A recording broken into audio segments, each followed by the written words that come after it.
আজ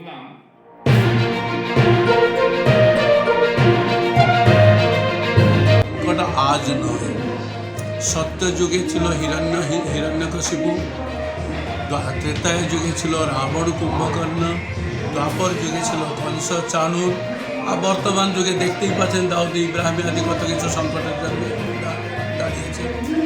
বস্তুত হিন্দু ধর্ম কাকে বলে হিন্দুরাই জানে না, কেননা ভারতবর্ষে ধারা 35 মনে হয় হিন্দু ধর্ম অনুযায়ী কোনো গ্রন্থ বিদ্যালয়ে পড়ানো যাবে না, আইন পাস করা আছে সংসদ থেকে। অতএব আমাদের ছেলেদের মেয়েদেরকে আমরা পাঠাচ্ছি কনভেন্টে পড়বার জন্য, তারা তো খ্রিস্টিয়ানিটি শিখছে। মুসলমানরা কিন্তু তার মাদ্রাসে পড়াচ্ছে আর হিন্দু বিরোধী তত্ত্ব শেখাচ্ছে, আর হিন্দুদের মধ্যে সে সংস্কারও নেই, আর হিন্দু ছেলেমেয়েরাই যাচ্ছে অন্য পরম্পরায় পড়বার জন্য, যার জন্য হিন্দু ধর্ম হ্রাস হয়েছে। কেন হিন্দু কী জিনিস হিন্দু ছেলেরাই জানে না। এইগুলার তো করার প্রয়োজন পড়েছে বর্তমান হিসাবে। যে অবক্ষয় এসে গেছে এটাকে পুনরুদ্ধার করতে গেলে অনেক কিছু কারকরি করতে হবে। আর আমাদের প্রায় 70 বছর ধরে হিন্দু ধর্মের উপর আঘাত হয়েছে, আর হিন্দু ধর্মের উপরে কুঠারাঘাত হয়েছে।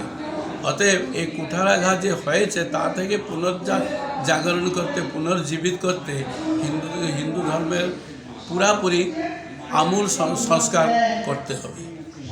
ঠিক আছে। আর আপনার একটু নামটা বলবেন? স্বামী প্রজ্ঞানানন্দ সরস্বতী। কেমন পাগলা আমার বাবা, আমিও পাগলা। বাবা বিশ্বনাথ বলে পড়াতে জানতে পারতাম, মাধব বলে কেন? এই মঠটা আমাদের ভগবান শঙ্করাচার্যের নামাঙ্কিত যে শঙ্কর মঠ নামে এর যে এখানে একটা প্রাচীন ঐতিহ্য আছে, সেখানে বহু সাধু মহারাজ বিভিন্ন সময়ে বলুন বিগত বহু বছর ধরে এই ঐতিহ্য বহন করে চলেছেন তাদের আগমনের মধ্যে দিয়ে। এবং এখানে আমাদের যিনি এখন মহারাজের দায়িত্ব, মঠের দায়িত্ব রয়েছেন, ওনার নামটা প্রজ্ঞানানন্দ সরস্বতী মহারাজ মহাশয় এই দায়িত্বে আছেন। এবং ইনি এই অঞ্চলে মানুষের মধ্যে যে একটা ধর্মভাব প্রচারের প্রচেষ্টা চালিয়ে যাচ্ছেন, এর জন্য আমার ওনার প্রতি একটা আলাদা শ্রদ্ধা আছে। কেননা ধর্ম থেকে বিচ্যুত হয়ে গেলে মানুষের জীবন কিন্তু তারা সঠিক পথে যেতে পারবে না। ধর্মের মধ্যে দিয়েই মানুষ তার জীবনকে সুন্দরভাবে গড়ে তুলতে পারবে।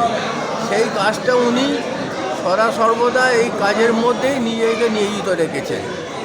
তা আজকে যে এই ধর্মসভার যেটা ঐতিহ্য, যে বিভিন্ন মঠ থেকে আজকে স্বামী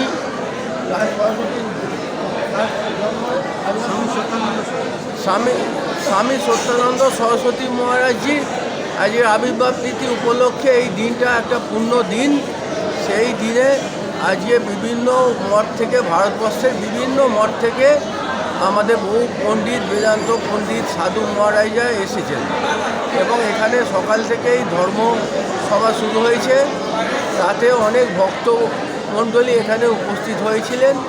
তারা এই আমাদের পণ্ডিত মহারাজদের কাছ থেকে, ধর্মগুরুদের কাছ থেকে অনেক যে জীবনে চলার পথে, ধর্মের পথে থেকে যে নিত্য, যে বেদান্তকে সহজভাবে এত সুন্দরভাবে আমাদের ধর্মগুরুরা ব্যাখ্যা দিলেন, যেটা আমাদের বেদান্ত করলে আমাদের বোধগম্য হবে না, সেটা সহজ সরল ভাষায় ওনারা এই বক্তব্যের মধ্যে দিয়ে আমাদের গিরি ভক্ত বলুন, ভক্তমণ্ডলীদের সবাইকে এই অমৃত কথা শোনালেন।